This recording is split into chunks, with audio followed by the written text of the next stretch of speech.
আসসালামু আলাইকুম। এটা আজকে সকালের ভিডিও। ঘুম থেকে উঠছি, উঠে নাস্তা খেলাম। আমি অবশ্য রুটি 2-3 দিনেরটা একবারে বানিয়ে রাখি। আমি আর আমার বাসায় যে খালাটা আছে, দুইজন মিলে এটা করি। আর এই যে মাংস ভুনা একটু ছিল, ওটা দিয়ে ভাবলাম নাস্তাটা আজকে আমরা সেরে ফেলি। তো এই জন্য আমি রুটিটা একটু সেঁকে নিচ্ছি। রুটিটা এরকম বানায় রাখলে সুবিধা হয় আর কি। ঘুমের থেকে উঠে আবার ওই আটা গোলাও, এই করো সে করো, তার থেকে একদিন একটু কষ্ট করে বানিয়ে নিলে বেশ সুবিধা। এই দেখেন, এগুলো সব রাখতে হবে। আমার সকাল থেকে, সকাল বলতে রাত্রে থেকেই শরীরটা তেমন ভালো না, হাতে একটু জ্বর জ্বর। আমার একটু আঙ্গুলটা একটু পুড়ে গেছে, সেদিন তেল দিয়ে লাগছে। সচরাচর আমার মনে পড়ে না যে আমার হাতটা কখনো এরকম মানে পুড়ে যায় তেমন। কিন্তু এই যে পুড়ে যেয়ে ব্যথা, এগুলো সব রাখতে হবে। জামাইকে বলছি তুমি রাখো, বললো আমি রেখে দেবো, অসুবিধা নেই। যদিও ওকে বললেও ও রেখে দিবে। এদিকে আমি এই জালি কুমড়া দিয়ে ডাল রান্না করতেছি, মুগ ডাল।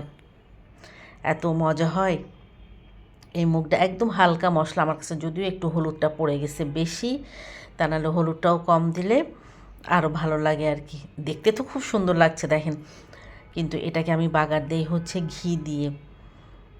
ডাল আর জালি কুমড়া একসাথে হালকা হালকা একটু একটু মশলা দিয়ে সেদ্ধ দিই, পরে শুকনা মরিচ আর কাঁচা পেঁয়াজ দিয়ে আর ঘি দিয়ে, এই যে ঘি দিয়ে ফেললাম, বাগার দিব। সুন্দর একটা ফ্লেভার। এটা রুটির সাথেও ভালো লাগে, ভাতের সাথে খেতেও ভালো লাগে।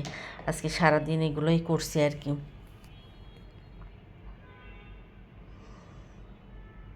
যেন মনে হচ্ছে চুলায় জালই ধরে না, তখন আমি খুব বিরক্ত হয়ে গেছিলাম। এই যে অলরেডি বাগারটা দিছে, একটু চিনি অ্যাড করেছি। এইসব লাউ, মিষ্টি কুমড়া, জালি কুমড়া এগুলোতে একটু চিনি দিতে হয়। চিনি দিলে স্বাদটা আরও দ্বিগুণ বেড়ে যায়, খেতে খুব ভালো লাগে আর কি। এই যে অলমোস্ট আমার তরকারিটা হয়ে গেছে। আর এদিকে মাছ ভুনা, কাতলা মাছ ভুনা করা হয়েছে। আজকে খাবার আমাদের এইটাই। অনেক দিন ধরে আমার বড় ননদ আর কি, আপু অনেক দিন ধরে বলতেছে আসো আসো বাসায়। ফ্রাইডেতে তো আমাদের বলছেই যে আসার জন্য। পরে আপনার ভাইয়ের বিকেলে সন্ধ্যায় কাজ ছিল দেখে আর ও যায় নাই। আর গতকালকে তো ও ছিল না, ও হচ্ছে ঢাকার বাইরে গেছিলো, এই জন্য আর কি যাওয়া হয়নি। তো আজকে এখন আমি কিছুক্ষণ আগে ওকে বললাম যে চলো আমরা যাই, আপুর বাসা থেকে বেড়ায় আসি। তো এখন রেডি হব, যাবো। তো এখন আপুর বাসায় গেলে তো কিছু আনতে হয়।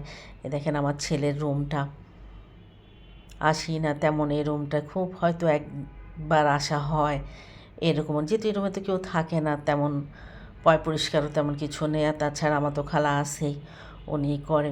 আমার ছেলেটা আজকে রুমটা দেখবে আর কত মিস করবে।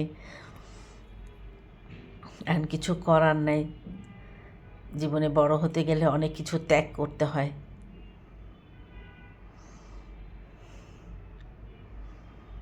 পরে আমি আপনার ভাইকে বললাম যে আমি একটু বাইরে যাই। পরে আমি বাইরে যেয়ে এগুলো সব নিয়ে আসছি আর কি। এখানে মোমো ভাব দিচ্ছে আর কি। ভালো, এদের মোমোটা আমি এর আগে খেয়েছি, ভালো লাগে। ভালো চিকেন দেয়। অনেক জায়গায় মোমোতে আছে যে চিকেন তো অল্প থাকে, ভেজিটেবল বেশি দিয়ে ভরে দেয়, একদম ভালো লাগে না। কিন্তু এদের স্বপ্নের চিকেনটা ভালো হয়। টুকটাক জিনিস কিনলাম, একটু বিস্কিট কিনলাম এখান থেকে। তারপরে এই মিক্স সবজিটা একবার মনে হলো নেই, পরে ভাবলাম না, মিষ্টি কুমড়া রয়েছে, এগুলো সব আমার বাসায় রয়েছেই, যা যা আছে এখানে। লাউ দেখলাম, বিট, এগুলো